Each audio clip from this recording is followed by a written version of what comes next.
अच्छे बच्चे रहते साफ, बंदी करते नहीं किताब, हरदम रहते हैं मुस्काते, कभी नहीं रोते चिल्लाते। लो बिटिया, तुम्हारी चुटिया बंध गई। देखो, तुम्हारे इतनी अच्छी कविता गाते गाते तुम्हारी चोटी भी बांधी बनी, कितनी बढ़िया बनी है। हाँ मम्मी, बहुत अच्छी चोटी बंधी है। मम्मी और सुनाओ ना, ये कविता मुझे बहुत अच्छी लगती है, और सुनाओ ना मम्मी। और सुनाती बिटिया, पर तुम अभी देखो तुम्हारी छुट्टियां बना दी है। अब चलो तुम अपना स्कूल के लिए निकलो, वरना अभी तुम्हारी दादी आती होंगी, काम में सारी देर हो जाएगी ना, तो वो गुस्सा हो जाएंगी, नाराज हो जाएंगी। इसलिए तुम अपना जाओ बिटिया, मैं अपना धीरे धीरे काम अपना निपटाती हूँ, फिर शाम को तुम आओगी तो मैं तुम्हें कविता सुनाऊंगी। क्या मम्मी, आप हमेशा काम काम करती रहती हैं, कभी नहीं मेरे साथ बैठती उठती। अच्छे बच्चे कैसे होते हैं ये तो आपने बता दिया। अच्छी मम्मी बनिए ना, मेरे साथ रहिए ना, मेरे साथ घूमिए ना, मुझे अच्छा लगता है आपके साथ रहना। अच्छा, तो क्या मैं अच्छी मम्मी नहीं हूँ? आप ना बहुत अच्छी मम्मी हो। अरे राम राम राम, ये घर के लक्षण देखो महारानी के। बैठ के बिटिया के साथ खेल खेल रही है महारानी, और घर में सारा काम पड़ा हुआ है। अरे ओ, घर के काम कौन करेगा? हाँ, अरे दिवाली आने वाली है, कुछ साफ सफाई करना है कि नहीं? बस जब देखो तब यहाँ बैठी रहेगी, कहीं वहाँ बैठी रहेगी। बिटिया के साथ खेल खेलने में ही तेरा सारा समय जाता है, घर का तो एक काम तुझसे होता ही नहीं है। वाह रे महारानी। क्यों, क्या है री? घर में कोई काम वाम नहीं बचा है? यहाँ बैठकर बिटिया के साथ खेल खेल रही है। अरे तेरी ही वजह से मेरा घर ये घास फूस का ही रह जाएगा जिंदगी भर। कभी हम लोग आगे नहीं बढ़ पाएंगे जिंदगी में। लोग बताओ, कच्चे घरों से शुरुआत करते हैं, उनके बड़े बड़े मकान बन जाते हैं, और ये महारानी जब से मेरे घर में आई है सब कुछ नष्ट होता ही जा रहा है। अरे अब तो सुधर जा, अब कौन तुझे समझाए, कौन तुझे सुधारे? सुधरती क्यों नहीं है तू? हाँ, अरे माँ जी, मैंने घर के सारे काम कर दिए हैं, कोई काम नहीं बचा है। बस अब बर्तन भी सारे निकाल कर रखे हैं, अभी जाकर जल्दी से धुल दूंगी। वो बिटिया को स्कूल जाना था तो बस इसकी चोटी बनाने लगी। माँ जी, मैंने सारे काम कर दिए हैं, घर में कोई काम नहीं पड़ा। अच्छा, तो फिर मैं अंधी हूँ यानी, जो मुझे ये घर में काम दिखाई दे रहा है? झाड़ू वाड़ू लगा ली तूने? हाँ माँ जी, मैंने झाड़ू भी लगा दी और घर को लीप भी दिया है, कहीं कुछ भी नहीं बाकी है। माँ जी, मैंने सारे काम कर दिए हैं, साफ सफाई भी कर दी है, कोई काम नहीं बचा है। माँ जी, क्या है ना माँ जी कि बिटिया जिद कर रही थी मेला दिखाने के लिए, तो इसे लेकर मेला घुमाने जाऊंगी, इसीलिए आज मैंने दिन ही दिन में सारे काम निपटा लिए। अच्छा, तो मतलब राजेश मुझे बताता नहीं है, बाकी खेती की कमाई से और पैसे आ रहे हैं, खूब पैसा तुम लोग पा रहे हो और खूब छक्के पंजे उड़ा रहे हो। हाँ, जा रही हूँ मेला घूमने, आज धनतेरस का कौन सा मेला घूमने जा रही हो मुझे अच्छे से पता है। जाओगे वहीं सोना चांदी की दुकान पर, बताओ तो भैया, सोना चांदी हम जैसे लोग नहीं खरीद पा रहे हैं और तुम लोग सोना चांदी खरीदने लगे। खूब मुझे लूट लूट कर बेवकूफ बना रहा है वो राजेश। आने दो, आज मैं अच्छे से खबर लेती हूँ उसकी, जरा सा कोई देखने वाला ना हो। मेरा छोटा बेटा तो शहर चला गया, मेरा अपना बेटा वो जाकर शहर चला गया, वहाँ जाकर नौकरी करता है और पैसे भेजता है, जिससे तुम सबका पेट भरता है। और यहाँ जो खेत वाली कमाई आ रही है वो अच्छे से तुम दोनों सब हड़प करके बैठ रहे हो। अब मुझे पता चल रहा है, वहाँ मेरा बेटा शहर में जाकर मेहनत कर रहा है और तुम और राजेश यहाँ बैठकर गांव में अपना खूब छक्के पंजे कर रहे हो, खूब पैसा जुटा रहे हो। अब समझ में आ रहा है सब मेरे। आने दो आज उसे, आज मैं अच्छे से खबर लेती हूँ उसकी। अरे नहीं नहीं माँ जी, ये सब आप क्या बोल रही हैं? ऐसी कोई बात नहीं है माँ जी, बिटिया को मेला घुमाने ले जाना था। अरे मिट्टी के कुछ बर्तन खिलौने ले लेगी वो, उसके लिए भी मैं आप ही के आगे हाथ फैलाऊंगी माँ जी। मुझे कहाँ वो पैसे देते हैं, जो भी खेती का पैसा आता है वो सारा हिसाब करके सब आप ही को दे देते हैं माँ जी। हमारे हाथों पर कभी उन्होंने 1 रुपया तक नहीं रखा। बच्ची को ले जा रही हूँ, वही मिट्टी का चूल्हा उल्हा, थोड़ा बच्चों का खिलौने आए होंगे मिट्टी के, वही खरीदवाने ले जा रही हूँ। और सोना चांदी माँ जी हमारे नसीब में कहा, मैं तो उसे दूर से देख भी नहीं सकती, और आप खरीदने की बात कर रही हैं। कौन सा सुनार मुझे अपनी दुकान में घुसने देगा? मेरी हालत देखा है आपने? किसे बेवकूफ बना रही है? हाँ, मुझे नहीं पता कि धनतेरस पर क्यों बाजार जा रही है तू अपनी बिटिया को लेकर, मुझे सब अच्छे से पता है। कहीं नहीं जाना है तुम्हें, समझ में आया? और तू अपना स्कूल जा रही थी ना, अब तुझे देर नहीं हो रही है, जा अपना स्कूल जा। दादी, आज मैं बाजार जाऊंगी, मेला लगता है, उसमें मिट्टी के चूल्हे मिट्टी के बर्तन आते हैं, मुझे बहुत अच्छा लगता है। दिया भी लेकर आऊंगी, अपने घर पर यहाँ वहाँ रखकर जलाएंगे। कहते हैं उससे माता प्रसन्न होती है और बहुत खुश होती है, फिर हमारे भी हालात सुधर जाएंगे। दादी, अभी 2 थप्पड़ मारूंगी ना, बस तेरे हालात यहीं सुधर जाएंगे। निकल अपने स्कूल को। बड़ी आई है मेला घूमने, पैसे होते कहीं इसके माँ बाप के पास तो और छक्के पंजे करते सब। मुझे तो शंका हो रही है, खूब छुपा छुपा कर तुम लोग सब लोग इकट्ठा कर रहे हो सब पैसे। मैं और मेरा बेटा ही बेवकूफ है, बस तुम लोगों का खर्चा भी उठा रहे हैं और तुम लोग अपना आराम से रईस हो रहे हो। अब समझ में आ रहा है सब मुझे। और एक बात कान खोल कर सुन ले, किसी को कहीं नहीं जाना है, समझ में आई? तू अपना स्कूल जा और तू घर के काम निपटा, समझी? सारे काम हो गए हैं तो मेरे पास तेरे लिए दूसरा काम है, रुक अभी मैं बताती हूँ तुझे। अरे अब ऐसे आंखें फाड़ फाड़ कर क्या देख रही है? जिंदगी में कभी सब्जी नहीं देखी तूने? देखी तो है माँ जी, पर इतना सारा सब कुछ मैं अगर बनाऊंगी तो सब ज्यादा नहीं हो जाएगा? हमारे घर में इतने भी खाने वाले लोग नहीं है। ये तो लग रहा है पूरे गांव के लिए सब्जी है। लग रहा है कि हमारे घर में भंडारा होगा तब इतना खाना बनेगा। चुप! जब देखो तब सब खाने के बारे में ही सोचना। ये तेरे खाने के लिए नहीं है, समझ में आई? इसे उठा और अपने सर पर रख और ले जाकर गांव में सारी सब्जियां बेच कर आ। खेत से सब्जियां आ तो जाती हैं, पर बेचने के लिए लोग लगाने पड़ते हैं, और जो लोग लेकर जाते हैं उन्हें अलग से पैसा देने पड़ते हैं। अगर तू गांव में ही ले जाकर इन सब्जियों को बेचाएगी तो अच्छे दाम भी मिल जाएंगे और मेरे पैसे भी नहीं खर्च होंगे। और वैसे भी आज मैंने देख लिया, तू जल्दी जल्दी सारे काम निपटा सकती है। तू जानबूझकर देर लगाती है, देर देर में एक एक काम करती है जिससे कि तुझे आराम मिलता रहे और कोई तुझे दूसरा काम न कहे। आज जिस तरह से तूने घर के सारे काम जल्दी से निपटाए हैं ना, फास्ट स्पीड में, ऐसे ही सारी काम फास्ट स्पीड में रोज निपटाना और उसके बाद ये टोकरिया लेकर और जाना गाँव में और सारी एक एक सब्जी बेच कर आना। इसमें सारी सब्जियां मैंने तौल कर रखी है, मुझे पता है क्या कितना है, और सबके दाम मैं तुझे बता दूंगी। उसी हिसाब से दाम लगाकर सारी सब्जियां बेच कर आना। ले पकड़। ये झबिया तो बहुत भारी है माँ जी, इसमें इतनी सारी सब्जियां हैं, मैं अकेले उठाकर पूरे गांव लेकर कैसे घूम पाऊंगी? और माँ जी आज की तारीख में तो ये सब कुछ रहने ही दीजिए माँ जी। आज मैं अपनी बिटिया को घुमाने मेला दिखाने ले जाऊंगी, बस आज के दिन के लिए रहने दीजिए माँ जी। ओहो महारानी, अरे अपने आप को देखा है? तू तो हाथी भी उठाकर लेकर चल दे, फिर ये तो झबिया बहुत कमी है। बड़ी आई है, बड़ी भारी है कैसे? और जो औरतें इन्हें अपने सर पर रखकर गांव में सब्जियां बेचती हैं, वो क्या पागल है? तुझसे भी पतली दुबली रहती है और ये चल रही है। ये झबिया में बहुत सारी सब्जियां है माँ जी, जैसे बताया ना वैसे काम कर। कोई मेला वेला देखने नहीं जा रहा है, मैं और मेरी बहू जाएंगे। घर के लिए जो लाना है, झाड़ू नमक वगैरह, वो सब हम लोग ले आएंगे। और लाने की सोना चांदी तो हमारी औकात नहीं है, इसलिए वो हमारे बस की बात नहीं है। जो हमारे बस में है उसे हम ले आएंगे, मैं और मेरी बहू, हम दोनों ले आएंगे। तुम दोनों माँ बेटी सब घर पे रहो, समझी? और तू छोटंकी निकल अब अपने स्कूल को। यहाँ खड़ी होकर दादी और माँ की बातें रहती है हरदम। यही गुण सिखाना अपनी बिटिया को, जिससे कल को जहाँ जाए वहाँ से वापस लौट कर चली आए। पर माँ जी मेरी बच्ची बहुत दिनों से कह रही थी मेला दिखाने के लिए, और आज के दिन ही रहने देते हैं ना माँ जी। कल से मैं सब्जियाँ बेचाऊंगी। बेचेगी तो तू ही, और आज ही बेचेगी। तू नहीं बेचेगी तो क्या तेरी अम्मा आकर बेचेगी? उठा इसे और चुपचाप से लेकर गाँव में निकल। और तू अब खड़ी क्या है? मेरी मार खाए बिना जाएगी नहीं क्या यहाँ से? जा निकल अपने स्कूल को। बड़ी आई है, वैसे तो रोज स्कूल पढ़ाई करती रहेगी, और यहाँ खड़ी होकर दादी और माँ की बात सुनने को कह दे इसे। निकल। मैं मेला जाऊंगी। मम्मी आपने कहा था आप मेला दिखाने ले जाओगी। मैं मेला देखने जाऊंगी। नहीं, मैं स्कूल नहीं जाऊंगी, मैं मेला देखने जाऊंगी। अपनी बिटिया को अच्छे से समझा ले, वरना एक आध हाथ मुझसे पा जाएगी, समझ में आया? और तू टोकरिया उठाकर यहाँ से चलती बन, और 2 बजे तक सारी की सारी सब्जियां बिक जानी चाहिए और पैसे आ जाने चाहिए, वरना देख लेना मैं तेरा क्या हाल करूंगी, और तेरी इस बिटिया का भी।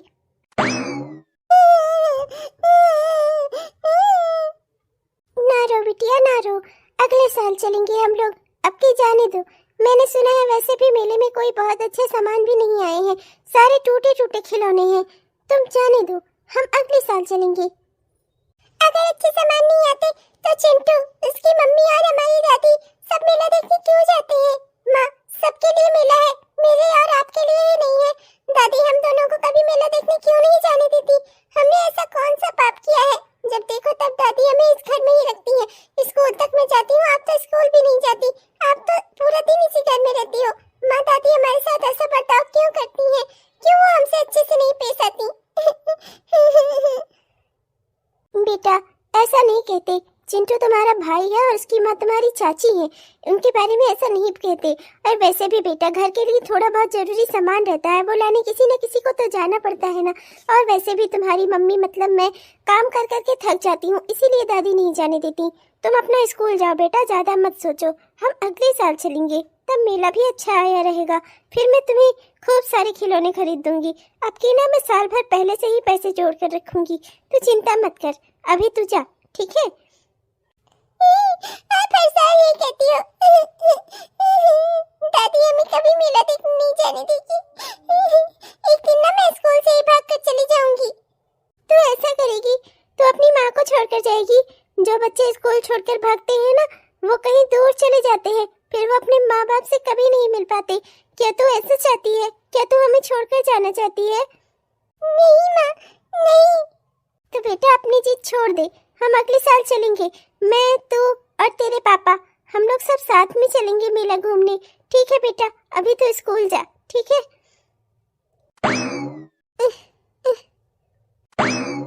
आज मैंने घर के काम जल्दी निपटाकर अपने ही पैरों पर कुल्हाड़ी मार ली। अब रोज मुझे घर के काम जल्दी निपटाकर उसके बाद गांव-गांव सब्जी भी बेचना होगा। माँ जी ने भी मुझे कैसे कैसे काम दे देती हैं। अब मेरी बिटिया पूछ भी रही थी माँ जी हमारे साथ ऐसा बर्ताव क्यों करती हैं? अब मैं उससे क्या कहूँ कि वो तेरी सौतेली दादी है? तेरी सगी दादी तो तेरे पापा के बचपन में ही इस दुनिया को छोड़कर चली गई थी, और ये तेरे पापा की सौतेली माँ है, इसलिए ये हमारे साथ ऐसा बर्ताव करती है। मैं क्या करूँ, किससे कहूँ अपना दर्द? अपनी बिटिया को भी नहीं बता सकती, वरना कल को उसके मुंह से निकल गया तो लोग तो यही कहेंगे कि परिवार में मैं भड़काती हूँ, अपनी ही बच्ची को भड़काती हूँ अपने ही लोगों के खिलाफ। इतनी भारी है ये टोकरी, लेकर चला भी नहीं जा रहा। मेरी बच्ची तो पूछ भी रही थी कि दादी और चाची हर साल धनतेरस पर मेला घूमने क्यों जाती हैं। अब मैं उसे क्या कहूँ कि माँ जी उसे अपनी बहू को सोने के गहने खरीदवाती हैं, चांदी की पायल पहनवाती हैं, कुछ ना कुछ उसे जेवर जरूर खरीद के देती हैं। मुझे नहीं, मेरी सौतेली है तो क्या हुआ, इस घर पर मेरे पति का भी तो अधिकार था, पर मेरे कहने से क्या ही होता है। न तो वो अपना अधिकार कभी मांगेंगे और न ही माँ जी उन्हें कभी उनका अधिकार देंगी। इन्हीं सब वजहों की वजह से तो मेरे पति बिना पढ़े लिखे अनपढ़ गंवार रह गए अपने छोटे भाई को पढ़ाने के लिए, और आज उनका छोटा भाई पढ़ लिख कर ऊंचे पद पर जाकर शहर में बैठा है, और मैं इनकी पत्नी बनकर, और मेरे पति वो जिन्होंने अपना सब कुछ त्याग दिया अपने परिवार के लिए, आज क्या ही मिल रहा है उन्हें? वो अपना रोज खेती करके कमा कर लाते हैं, ऊपर से तब भी माँ जी उनके ऊपर इल्जाम लगाती हैं कि वो पैसे चुराते हैं। मेरी बच्ची के आगे भी बोल देती हैं, किसी के बारे में कुछ नहीं सोचती। अब मैं क्या कहूँ उन्हें, और क्या कहूँ अपनी किस्मत को? मुझे तो जो मिलेगा वो मुझे करना ही पड़ेगा। तो ये काम मिला है आज सब्जी बेचने का, तो आज यही करना पड़ेगा। सब्जी ले लो, सब्जी, हरी हरी सब्जी, ताजी ताजी सब्जी, खेत से लेकर आ रही हूँ, ताजी ताजी सब्जी, सब्जी ले लो सब्जी। अरे सालू की मम्मी, ओ सालू की मम्मी, अरे यार खेत से थका हारा आया हूँ, एक गिलास पानी ले आओ। सालू की मम्मी, ओ सालू की मम्मी। पता नहीं तो कहाँ चली गई आज, 3 बजने को आ रहा है, घर में कोई दिखाई भी नहीं दे रहा है, घरों खुला पड़ा है, समझ में नहीं आ रहा है कुछ। अरे सालू की मम्मी, पता नहीं कहाँ चली गई।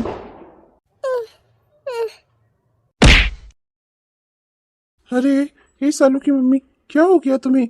क्या हो गया? तुम गिर कैसे गई अचानक? सालू की मम्मी, ओ सालू की मम्मी, उठो ना, उठो ना, क्या हो गया तुम्हें? और ये इतनी सारी सब्जियां ये सर पर रखकर कहाँ से आ रही हैं? कुछ समझ नहीं आ रहा मुझे, ये सब हो क्या रहा है? अरे उठो ना, बोलो ना, क्या हुआ तुम्हें सालू की मम्मी? ये भगवान, पता नहीं क्या हो गया है इसे, उठ ही नहीं रही है कब से। अब मुझे कोई डॉक्टर को बुलाना पड़ेगा, घर में भी कोई नहीं है, कुछ समझ में नहीं आ रहा है, करूं तो करूं क्या। हाँ आज धनतेरस है, तो माँ तो छोटी बहू के साथ गई होंगी, बाजार चली गई होंगी, घर में भी कोई नहीं है। चलता हूँ गांव से ही किसी को बुला कर लाता हूँ, पता नहीं क्या हो गया इसे, अचानक से कैसे बेहोश हो सकती है इस तरह से।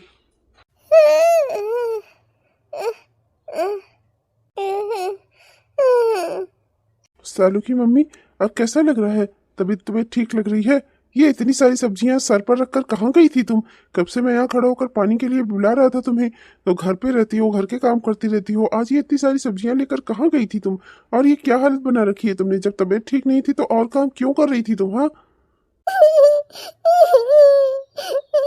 अब मैं खाली घर के काम नहीं करती। अब माँ जी ने मुझे नया काम दे दिया है, गांव गांव जाकर सब्जियां बेच कर आने का। आज बिटिया का मन था मेला देखने का, मैंने सुबह सब काम जल्दी जल्दी निपटा लिए, तो माँ जी ने मुझे एक जबिया सब्जी पकड़ा दी, कही कि ले जाओ और गांव में बेच कर आओ इसे। पूरे गांव में जाकर वो सारी सब्जियां बेच बेच कर आ रही हूँ। माँ जी ने कहा था 2 बजे तक सारी सब्जियां बिक जानी चाहिए, पर मैं क्या करूँ जी। सबके पास तो यहाँ गांव में खेत खलिहान है ना, कौन सब्जी खरीदेगा? इक्का दुक्का लोगों को छोड़कर कोई नहीं खरीदता, पर माँ जी मुझे घर में रहने ही नहीं देती। एक दिन मैंने अच्छे से जल्दी काम क्या निपटा लिया, माँ जी ने तो रोज की आदत बना ली। अब वो कह रही थी कि कल से भी तुम्हें इसी तरीके से सब काम जल्दी करके और सर पर टोकरिया रख के ले जाना है सब्जी और पूरे गांव में बेच कर आना है। मैं क्या करूं? आपसे कितनी दफा कहा मैंने, इस घर में हमारी कोई इज्जत कोई सम्मान नहीं है, इस घर में रहना बेकार है, पर आप इस घर से जाते ही नहीं कहीं, तो मैं क्या करूं? मेरी बच्ची मेला देखने की कितनी जिद कर रही थी, पर उसे आज मेला देखने को नहीं मिला। बच्ची है, नादान है, मासूम है, समझती हूँ उसकी भावनाओं को, पर आप कब समझेंगे कि आपकी माँ नहीं चाहती कि हम लोग यहाँ रहें। मैं सब समझता हूँ भाग्यवान, सब समझता हूँ। तुम चिंता मत करो, मैं सब समझता हूँ। ऐसी बात नहीं है कि मुझे कुछ पता नहीं है, मुझे सब पता है। पर मैं करूँ तो करूँ क्या? तुम तो जानती हो ना, तुम्हारे घर के हालात भी कितने अच्छे हैं कि हम वहाँ कितना दिन रह सकते हैं। और मेरे घर के तो तुम देख ही रही हो, पिताजी के जाने के बाद माँ हर चीज की मालकिन है और मैं उनसे किसी बात का विरोध नहीं करना चाहता। पहली बात तो ये है कि वो मेरे पिताजी की विधवा है। ये बताओ कि मैं पिताजी के बाद अगर मैं भी उन्हें छोड़कर चला गया तो वो सारी जिम्मेदारियां घर की कैसे उठाएंगी? वैसे भी तुम तो जानती हो ना, छोटा शहर में रहता है तो ले देकर एक मैं ही हूँ जो इस घर में घर की जिम्मेदारियां उठाऊं, अपना खेत खलिहान देखे रहूं।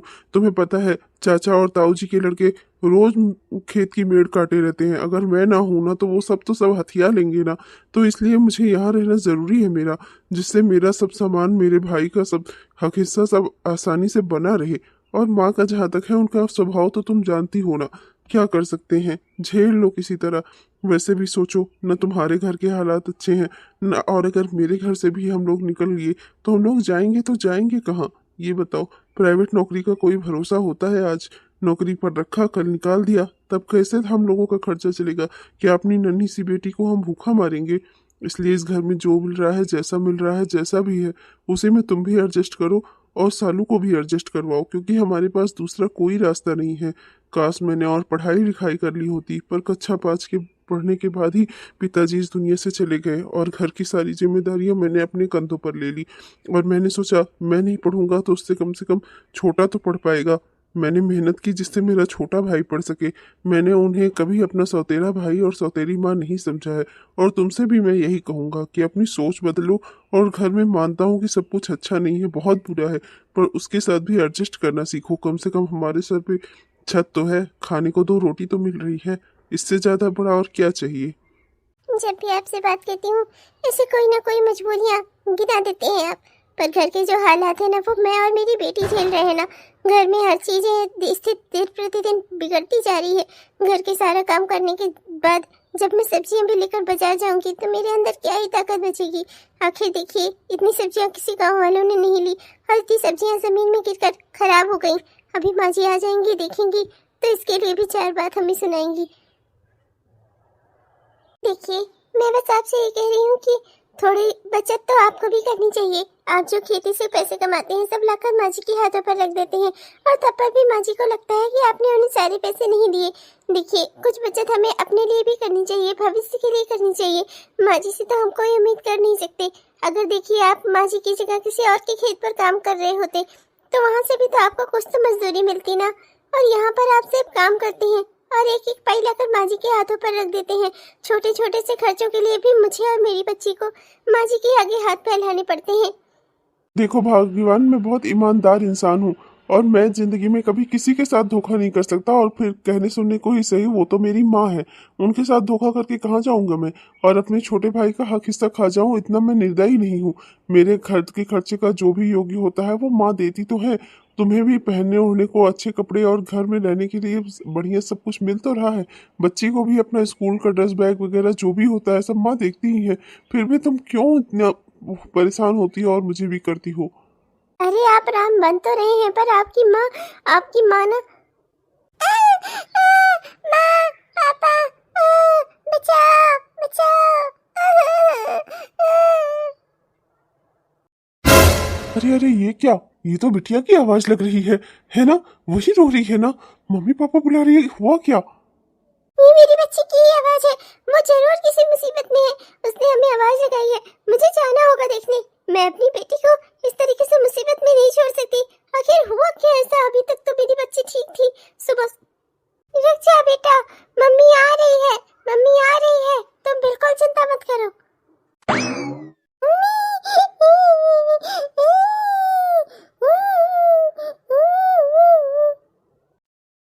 आज तो पटक ही दूंगी तुझे नानी। जो भी घर में आए सबसे पहले तुझे ही खाना पीना होता है। हाँ, मैं और मेरी बहू जो मिठाई लेकर आए थे उसमें से तूने कैसे मिठाई निकाली, कैसे छुआ कैसे तूने?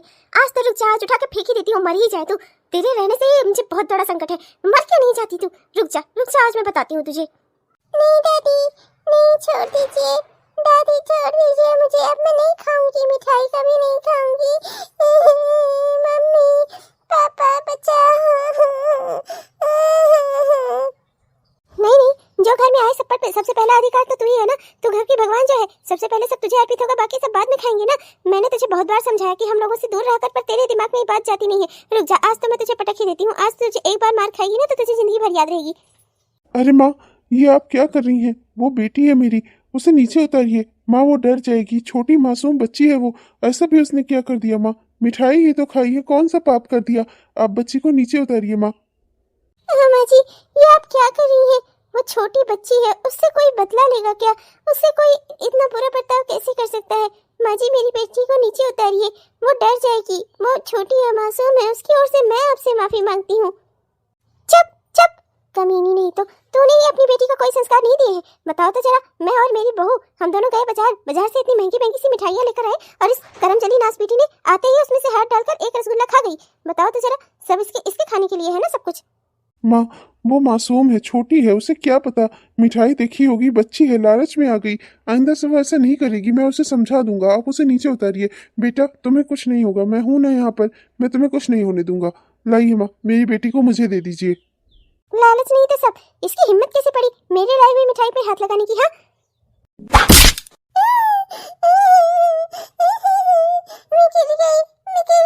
मैं पक्का गिर गई। दादी ने मुझे मारा। नहीं बेटा, तुम गिरी नहीं हो, मैंने तुम्हें बचा लिया। माँ ने तुम्हें बचा लिया, मैं तुम्हें गिरने कैसे दूंगी भला? मैं हूं ना।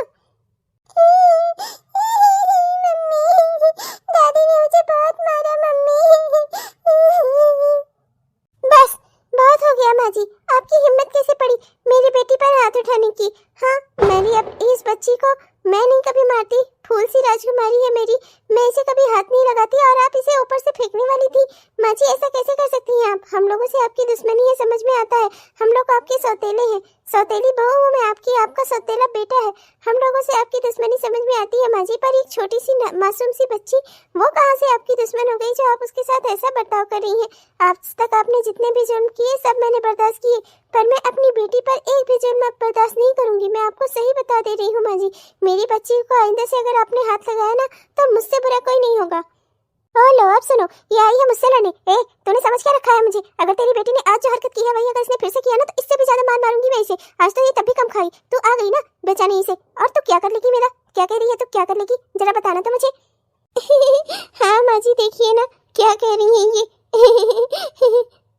तेरी बेटी ने मेरे घर की मिठाई खराब कर दी। जो मिठाई हम लोग त्योहार के लिए आए थे सारी मिठाई इसने खराब कर दी। अब मैं वो सारी मिठाई जानवरों को दे दूंगी। समझ में आई तुझे? हम लोग थोड़ी ना खाएंगे जिसको तेरी बेटी ने छू लिया। और तू कह रही है कि तू मेरा कुछ बिगाड़ लेगी। क्या बिगाड़ लेगी मेरा, जरा बताना तो मुझे। बस माँ, बस। किसी को किसी का कुछ बिगाड़ने की जरूरत नहीं है। मैं अच्छे से समझ चुका हूँ माँ। हम इस घर में एक परिवार की तरह एक दूसरे के साथ नहीं रह सकते। पिताजी के जाने के बाद मैंने सोचा था मैं आपका सहारा बनूंगा, इसीलिए हमेशा मुझे लगा कि मैं आपका सहारा हूँ, इसीलिए मैंने कभी इस घर से जाने की बात नहीं की। पर आज बात मेरी बेटी और मेरी पत्नी के स्वास्थ्य पर आ गई है, इनकी जान पर आ गई है। अब मैं इनकी जान के साथ कोई खिलवाड़ नहीं कर सकता माँ। अगर आपको मेरा यहाँ रहना, मेरी बच्ची का और मेरी बीवी का यहाँ रहना आपको इतना बुरा लगता है ना माँ, तो मैं इन्हें लेकर यहाँ से चला जा रहा हूँ। जितना काम मैं अपने घर के खेत में करता हूँ इतना ही कहीं और करूँगा, तो मैं कम से कम अपनी बेटी और अपनी पत्नी का पेट किसी न किसी तरह से पाल लूंगा माँ। और लो, अब सुनो, अरे कल जाता हुआ आज का जा, तेरे जाने से मुझे कोई फर्क नहीं पड़ता। मेरे लिए रुका था तो क्या यहाँ पर? तो तूने मुझसे पहले ही पूछ लिया होता, बल्कि मैं तो चाहती थी कि तू लोग यहाँ से चले जा, और आज तूने मेरे मन की बात कर दी। तू है कौन मेरा? हाँ, मेरा अपना बेटा मेरे शहर में जाकर रहता है। तुम लोगों से हमारा कोई वास्ता नहीं है। एक नौकर नौकरानी की तरह घर में पड़े रहने देते थे, तो क्या तूने इस घर का बेटा समझ लिया? खुद को मुझे मेरा सहारा समझ लिया? ऐसा कुछ नहीं है, मेरा सहारा मेरा अपना बेटा है जिसे मैंने अपने तन से पैदा किया है। तो मेरा कोई नहीं लगता, निकल जा मेरे घर से। सुन लिया आपने? इतना इतना काम मुझसे करवाते थे, आपको लगता था आपकी माँ बड़ी अच्छी है, बहुत प्यार और बहुत सम्मान करते थे ना आप इनका। सुन लिया आपने? मैं अपनी माँ को अकेले नहीं छोड़ सकता। पिताजी के जाने के बाद मैं ही उनका सहारा हूँ, यही कहा था ना आपने। सुन लिया आज अपने मुँह से? माँ जी आपकी आपके अपने मुँह से क्या कह रही हैं? अब समझ में आ गया आपको? मेरी कोई गलती नहीं है भगवान। जब मैं पैदा हुआ बचपन में ही मेरी माँ मुझे छोड़कर इस दुनिया से चली गई थी। जब पिताजी इन्हें लेकर आए तो उन्होंने मुझे यही समझाया था कि आज से यही तेरी माँ है, और मैंने तभी से इनको अपनी माँ का सम्मान दे दिया। बस यही बात है। मैंने कभी नहीं सोचा था कि पिताजी के जाने के बाद माँ का व्यवहार मेरे साथ हमेशा रूखा ही रहा। लेकिन मैंने कभी उस और ध्यान ही नहीं दिया। मुझे लगा कि पिताजी के जाने की वजह से माँ को शायद धक्का लगा है, इसी वजह से माँ सबसे रूखी रूखी और गुस्सा गुस्सा रहती हैं। आज मुझे समझ में आया कि ये मेरे सौतेले होने की वजह से वो गुस्सा गुस्सा रहती हैं और तुम लोगों के साथ ऊपर इतना जुल्म करती हैं। खैर, अब मैं सारी सच्चाई जान चुका हूँ। जिस घर में रहने पर आसपास के लोग और घर के लोग सब दुखी रहे, वहाँ पर रहने से कोई फायदा नहीं है। चलो हम कहीं और अपनी दुनिया बसाते हैं, हम अपना कहीं अलग रह लेंगे। देखा जाएगा, जो भी खाने को मिलेगा, नहीं मिलेगा तो पानी पीकर गुजारा कर लेंगे। पर कम से कम यहाँ किसी की तरह कोई मेरी बेटी को मारेगा तो नहीं, कोई मेरी पत्नी से इतना काम तो नहीं करवाएगा कि वो गिर जाए। चलो चलो यहाँ से तुम लोग। आज से मैं समझ गया कि माँ को मेरी ज़रूरत कभी नहीं थी। माँ हमेशा ये चाहती थी कि मैं यहाँ से चला जाऊँ, और आज मैं उनकी ये इच्छा भी पूरी किए देता हूँ। जाते जाते भी मैं माँ की एक मन की इच्छा पूरी कर रहा हूँ। ये बात सोचकर मुझे बेहद खुशी हो रही है। मैं भी यहाँ से जा रही हूँ माँ जी, पर एक बात आपको जरूर कहूंगी, जितना आपने मुझसे करवाया है ना, इतना अपनी इस सगी बहू से करवा कर देखिएगा। देखती हूँ कौन कितना करता है आपकी सेवा। अरे तू जा, मुझे किसी की सेवा की जरूरत नहीं है, मैं अपना ठीक ठाक हूँ। समझ में आई तुझे? तू बस निकल जाए यहाँ से। सालू की बात, चलो यहाँ से। खड़ी होकर बहस करने से कोई फायदा है क्या? चलो। माँ, आप जिसे चाहे जो समझे, पर मैंने आपको हमेशा अपनी माँ ही माना है और हमेशा आपको अपनी माँ ही समझूंगा। भले ही आप मुझे अब 10 और 13 बेटा मानती हो, और मेरे साथ और मेरी पत्नी और मेरी बेटी के साथ आपने चाहे जो किया हो ना माँ, लेकिन तब भी मेरी नज़रों में आपका सम्मान वही रहेगा। आप मेरे लिए मेरी माँ ही है और हमेशा वही रहेंगी। और ज़िंदगी में कभी ना कभी आपको जब भी मेरी ज़रूरत लगेगी ना माँ, मैं हमेशा आपको खड़ा मिलूंगा।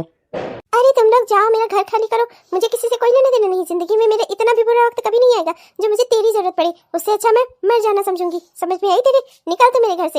ये सब कुछ मेरे बेटे का है, मेरी बेटी का है सब कुछ। उसे हर से आएगा, सब अपना संभाल लेगा। तेरे लेने के लिए कुछ नहीं है। समझ में आया? चल जा यहाँ से, भाग। अच्छा हुआ ये लोग चले गए। माँ जी, कल जो आपने मुझे सोने के कंगन दिलाए हैं ना, अब की दीपावली में मैं वही पहन के पूजा करूंगी। हर धनतेरस पे आप मेरे साथ बाजार जाती हैं और कोई ना कोई जेवर मुझे जरूर खरीदवाती हैं। अच्छा हुआ कि आपने आज इतना सब कुछ कर दिया, वरना ये जेठानी जी की बेटी तो हमेशा आप हम लोगों का थैला खोल खोल के देखती रहती, और कभी ना कभी तो हमारा राज भी खुल जाता।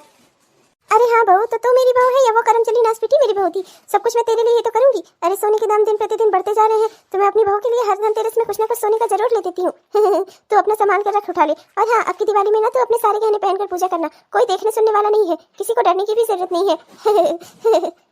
पर माँ जी, हमारे खेतों का क्या? अब उन्हें कौन देखेगा? अरे बहू, तू उसकी सबकी चिंता मत कर, मैं हूं ना। तू अपनी सारी चिंताएं मुझे दे दे और तू अपना खुश रह कर। मेरी बहू है तू, बाकी जो है जैसे है वो सब मैं देख लूंगी। मैं मैनेज कर लूंगी, मैनेज। तू टेंशन मत ले। मैनेज तक तो बोल नहीं पा रही है, मैनेज करेंगी। खैर मुझे क्या, चाहे जो करे चाहे जैसे हो, मुझे तो पैसे गहने सब मिल ही रहे हैं ना। इस बुढ़िया को तब तक मैं झेल ही रही हूँ जब तक मुझे सब कुछ पैसे गहने वगैरह मिल रहे हैं। जिस दिन इसने मेरा सब कुछ बंद किया ना, उस दिन तो मैं ऐसे उठाकर खटिया सहित बाहर ही फेंक दूंगी।